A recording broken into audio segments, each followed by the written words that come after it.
안녕하세요. 저는 70대 중반이고 평범한 할머니입니다. 이 나이까지 살면서 큰일을 당한 건 남편이 세상을 떠난 것이 유일하다고 생각했지만 작년에 경험한 사건은 더 충격적이었고 끝없이 빠져들 것 같았어요. 무엇을 상상하든 상상도 못할 사건이었어요. 재미있는 이야기를 들여다 주셨으면 합니다. 제 나이가 되던 해에 아들은 갓 30이 되었습니다. 맞아요.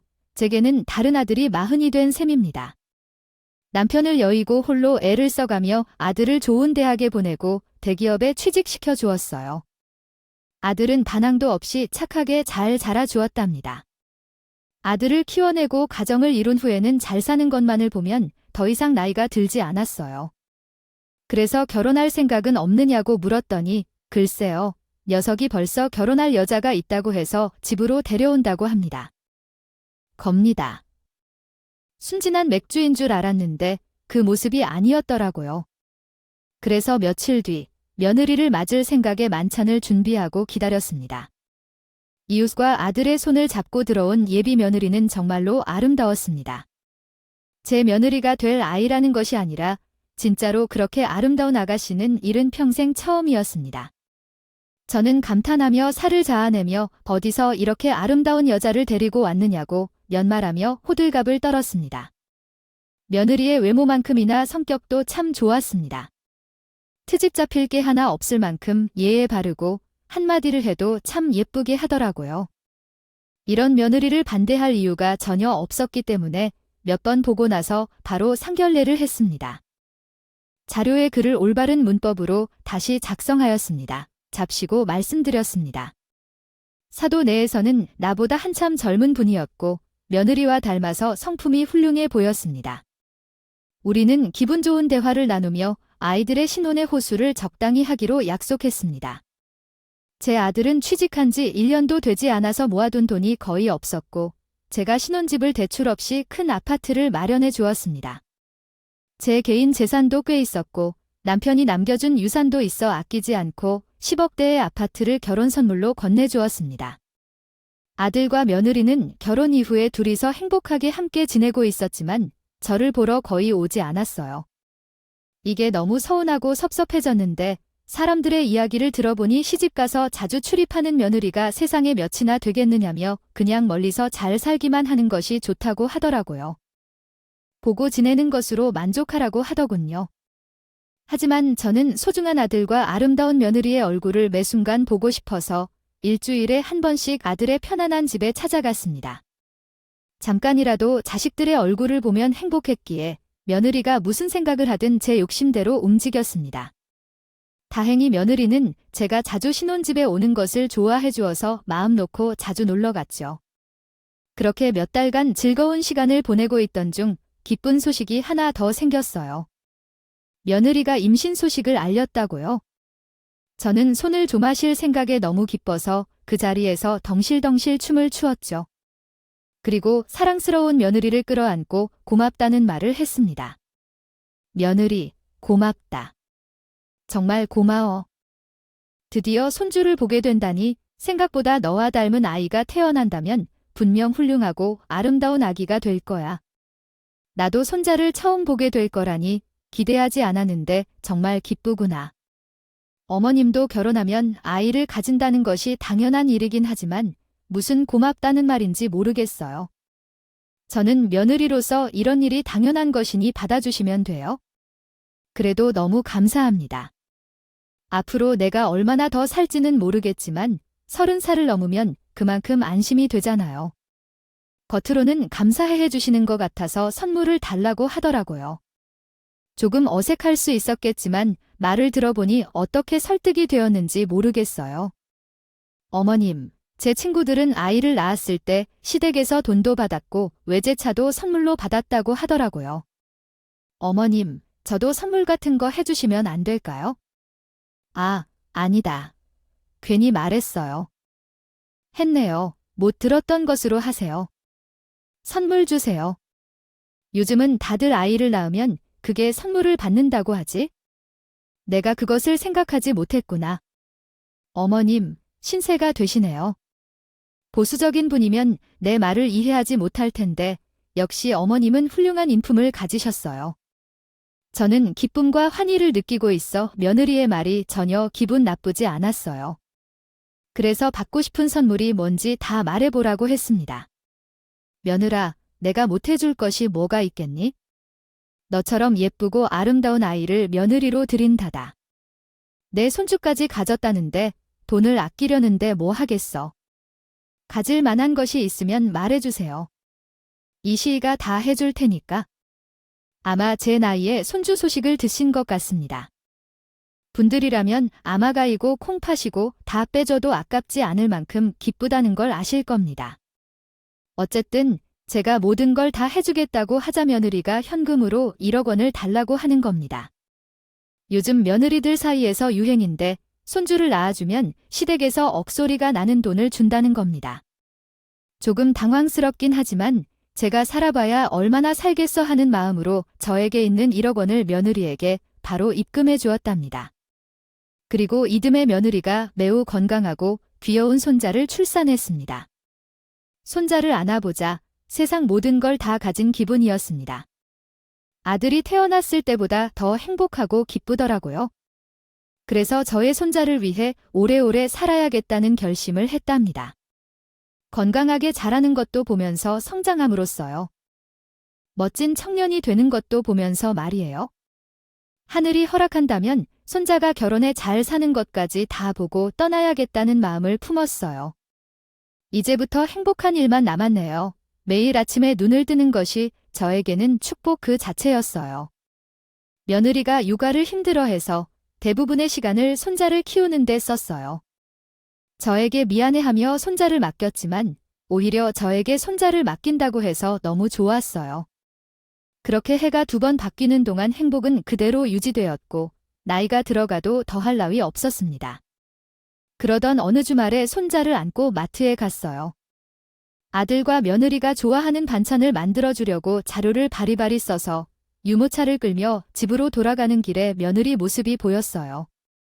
그녀는 친구들과 카페 테라스에서 커피를 마시고 있었는데 담배를 피우고 있었던 것을 보고 경악한 나는 입을 틀어막고 몸을 감추었습니다. 아기 엄마이자 다양하고 예쁜 며느리가 담배를 피우는 것을 보았으니 충격을 받은 거예요. 몰래 끊임없이 엿보고 있었는데 며느리와 친구들은 둘 담배를 피우며 걸걸한 욕을 섞어가며 시댁 욕을 하고 있었습니다. 곧 제 차례가 되었는지 며느리가 제 이야기를 꺼내더군요. 얘야, 내 신모녀는 누리네, 나는 놓친네야. 너들은 그래도 젊은 시모들이라서 같이 다니면 쪽팔리지 않잖아. 나는 신년 데리고 밥 먹으러 다니면 걔 쪽팔린다니. 주름이 자글자글한 면상을 보면 속으로 쌍욕이 절로 나온다고. 씹다만 개밥처럼 생긴 게 내 아들한테 뽀뽀하는 걸 보면 주둥아리를 때리고 싶다고 하니까 지금도 생각만 해도 소름이 돋게 해냐. 그래도 내가 아들을 낳고 1억이나 주었다며 그 정도면 급하다. 시안이야, 우리는 낭만 줬어서 한 달 놀다가 내니라 그 돈도 사라지고 없더라. 넌 1억이면 봉사금이야. 불언년아, 나도 돈을 받을 때는 좋았지? 그런데 돈을 좀 줬다고 매일같이 찾아와서 내 아들 시원년한테 맡기는 것도 찝찝해. 죽겠다고 하니까 친정엄마가 키워준다고 했는데 시모년이 욕심내서 쪽을 할망구가 키워주고 있단 말이야. 아기들은 제일 많이 보는 사람을 닮는다고 하는데 내 아들이 년처럼 못 커버리면 어떡하냐고. 짜증나. 시이 멀었으면 좋겠다. 그동안 봐줄 못했던 며느리의 진짜 모습을 보니 충격이 꽤 컸습니다.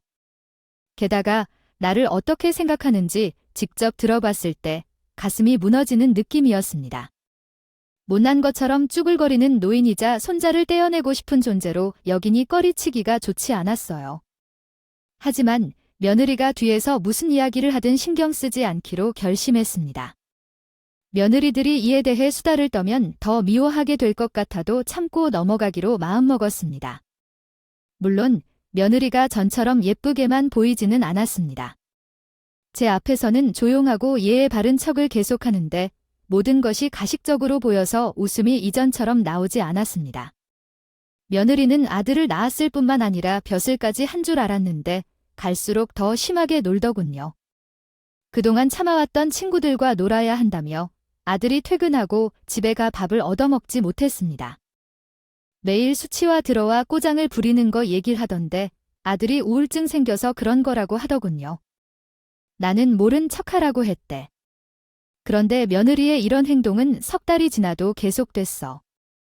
술에 취해서 정신 못 차리고 자러만 가는 날이 일주일에 3번 이상이고 친구들과 카페에서 만나 담배 피우며 욕하는 것도 여러 번 했대. 그래서 나는 더는 처음 오면 안 된다 판단했어. 산후 우울증은 핑계이고 그냥 자기대로 살기만 하는 거라고 보였기 때문에 나는 며느리를 따로 우리에 불러서 훈계를 시작했어. 며느리야, 내가 한번 해봤더니 넌 좀 심하게 매일 인사 불상할 정도로 술을 마시는 것은 좀 그렇지 않아. 결혼해서부터 있는 애가 살아다니는 건 아니지 않아, 그놈. 우울증은 얼마나 더 오래 가는 건지 어머님이 몰라서 그러는데 우울증은 잠시 있다가 사라지는 게 아니에요. 집에 들어오면 숨이 막히고 죽을 것 같다고 해요. 이걸 제대로 풀어주지 못하면 평생 트라우마로 남는다고 했어요. 의사 선생님이 내가 보기에는 다 나은 것 같은데. 아니, 우울증 다이는 게 없는 것 같던데 말야. 너 친구들하고 모야욕하면서 줄 담배 피우는 것도 봤어. 아주 여러 번 말이야. 하라고 담배도 맛있게 잘 피우더라. 그런 애가 우울증이라는 건 좀 어긋나지 않니? 내가 지난 일을 모두 눈 감아 줄 테니까 이젠 좀 정신을 차려. 차려서 좋겠다. 앞으로 친구들을 만나서 시어머니들을 욕하는 행동을 그만해야 해. 그런 행동을 다른 사람들이 보게 되면 좋지 않아. 너에게 엄마니까 그런 모임을 좀 자제하라고 그러자 며느리는 그동안 자기를 훔쳐본 거 아니냐며 소스라치게 놀라더라고. 어머님 모습이 소름 끼쳐. 여태껏 나를 훔쳐본 거였냐고. 나야말로 기분이 그래? 그리고 요즘 어머님은 세상의 술과 담배가 어떻게 매서운지 딱지고 계시나 봐.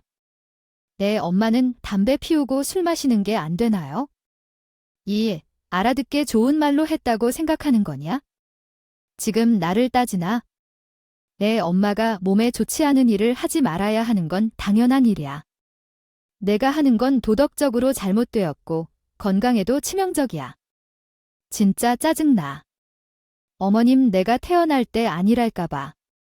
인생은 낯 꼴리는 대로 살면서 어머니께서 말씀하신 대로 올바르게 살아가시기를 바랍니다. 아셨나요? 어머니께서 냄새가 나는 것에 대해 씻고 다니세요. 제 아들은 언제나 어머니의 냄새를 맡으며 자란다고 생각하니 부하가 치밀어요.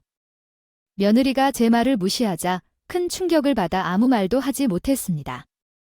그러나 2번 심호흡을 한 후 너 말을 다 했나? 시어머니께 그런 말을 하라고 누구에게 배웠나 묻는데 잘난 친구들이 그렇게 하라고 했다며 며느리가 반문했습니다. 아, 꼰대 말 더럽게 많네. 이래서 늙으면 빨리 죽으라는 말이 나오지? 아, 귀신은 뭐 하나 이런 늙어 빠진 년을 내려가라고 말이야. 뭐라고? 시엠이 더러 빨리 죽으라고 한 거냐? 너 생각보다 더 심각한 애군. 안 되겠다. 그 더러운 성질 머리를 뜯어 고쳐주마. 화가 머리 꼭대기까지 솟은나는 바로 며느리 따귀를 세게 날려버렸습니다.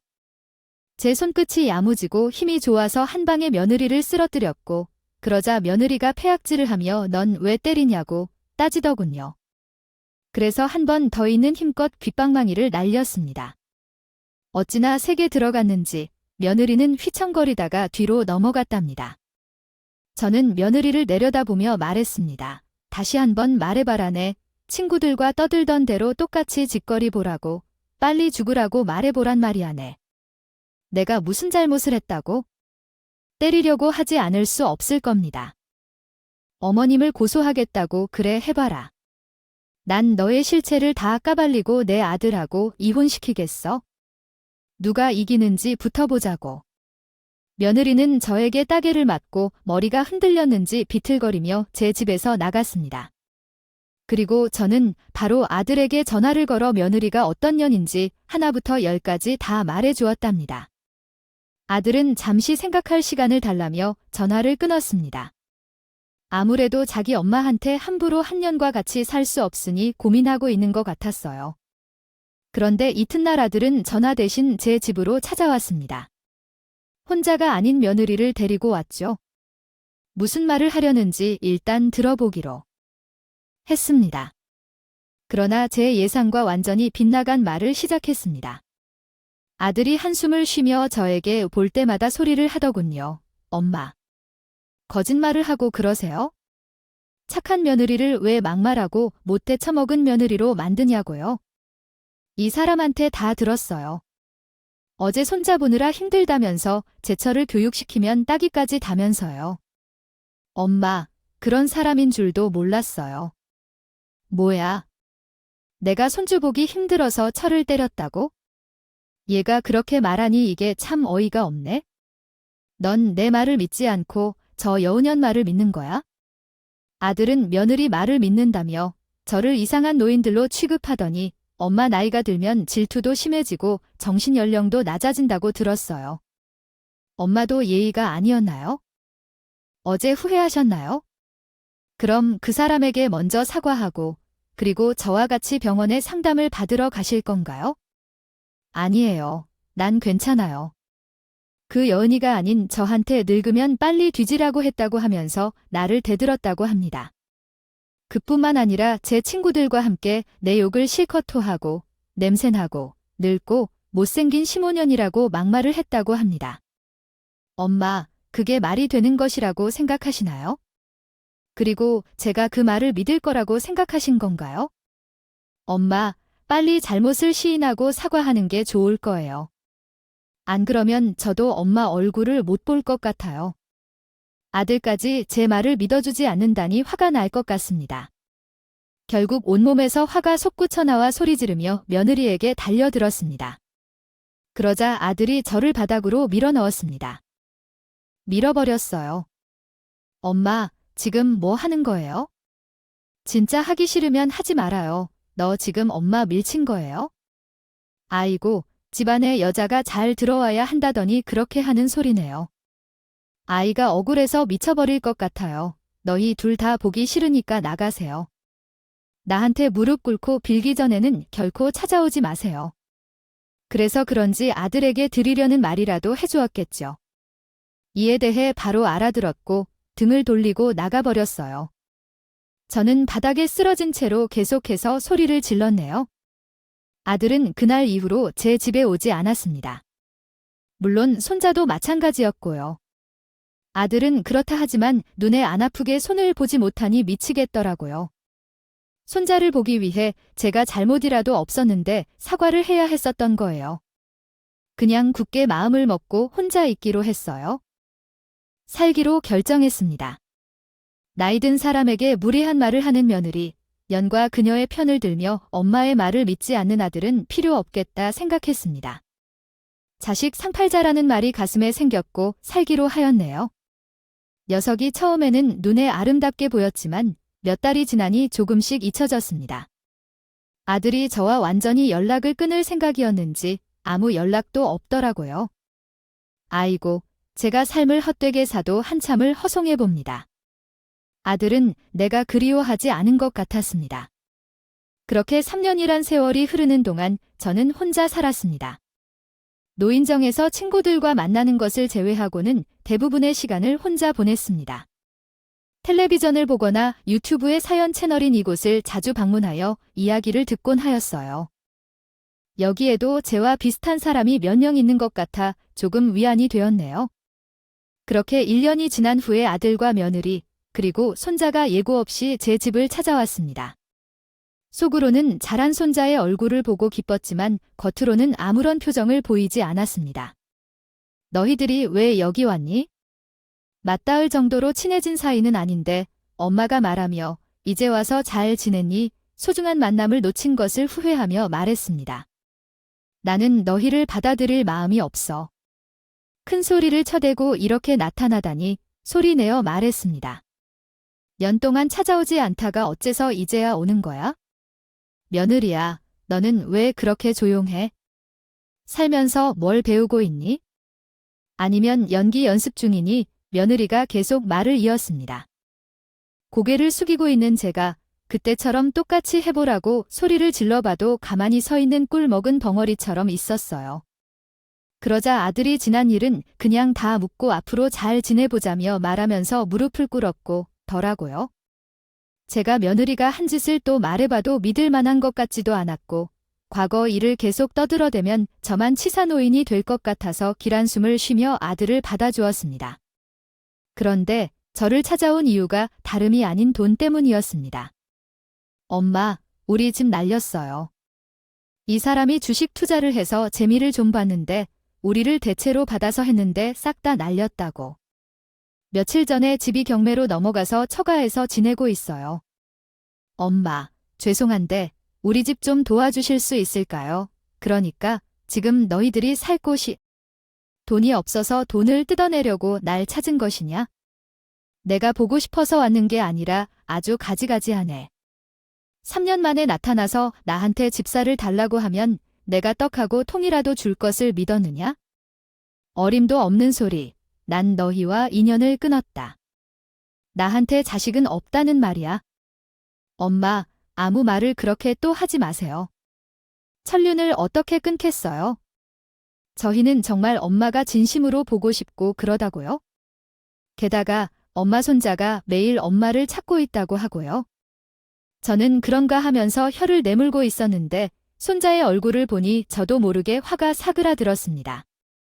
손자가 작은 입술로 할머니라고 불러낼 때 가슴이 찡하더라고요. 이미 일은 벌어진 상태고 제가 열흘 동안 내봤자 해결되는 게 하나도 없었으니 화를 내면 안 되기로 했습니다. 손자를 울리고 싶지 않았습니다. 안 되었으니까요. 그래서 제가 조건을 걸고 집을 사주겠다고 동의했습니다. 너희들에게 집이 없다고 말씀하시면 안 돼. 너는 어디까지 다 날려버렸고 하면 내 집에서 2년 동안 같이 살자. 그때가 되면 너도 돈이 좀 모일 테니까 내가 절반을 부담해서 마련하도록 해줄 테니까. 나도 가는 게 많지 않으니 이런 제안을 하는 거야? 싫으면 그냥 나가고 아낌없이 내 옆에 있는 관계를 이겨내고 분가하는 게 여러모로 유리하다고 판단했느니 내 조건을 받아들이겠다고 했습니다. 그래서 나는 손자와 붙어 살 수 있었습니다. 아들과 며느리에게는 화를 최소한으로 풀며 어색하게 지냈습니다.